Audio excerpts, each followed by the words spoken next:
waxaan kusoo gabagabeynaa hadalka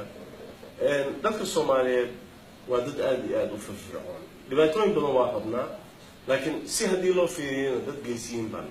sababtoo ah qiso yar baan ii sheegayaa Alberta markaa u tagi jiray arrimaha dhalinyarada oo la dilaayo waxaa jiro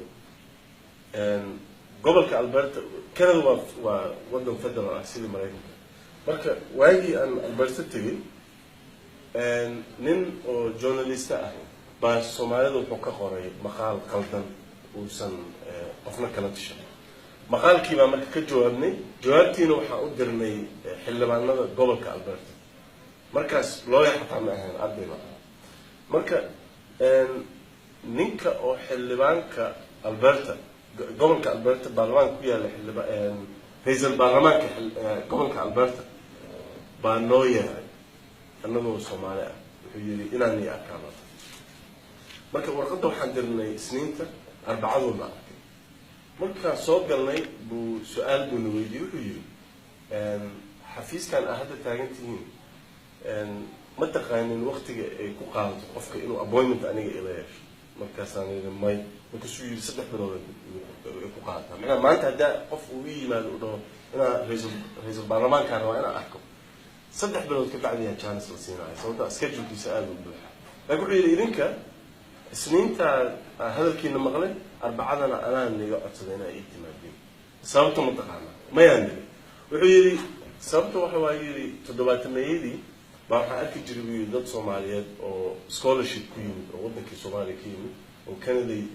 Alberta imaan jireen waxbay ka baran jireen way laaban jireen wuxuu yiri marka 7-meeyadii arki jiray dan muddo adiga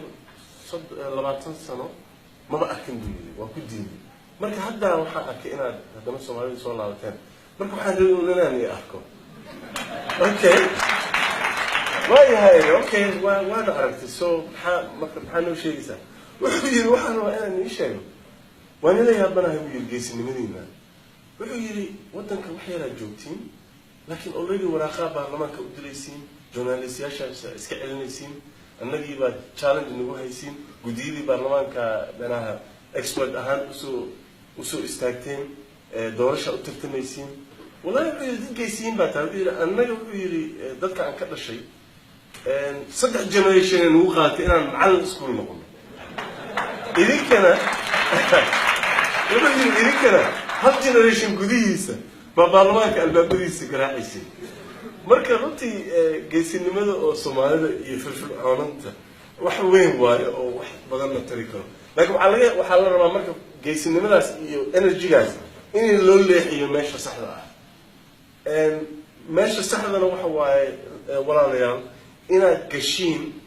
every hay'ad oo mas'uul idinka niga ah for example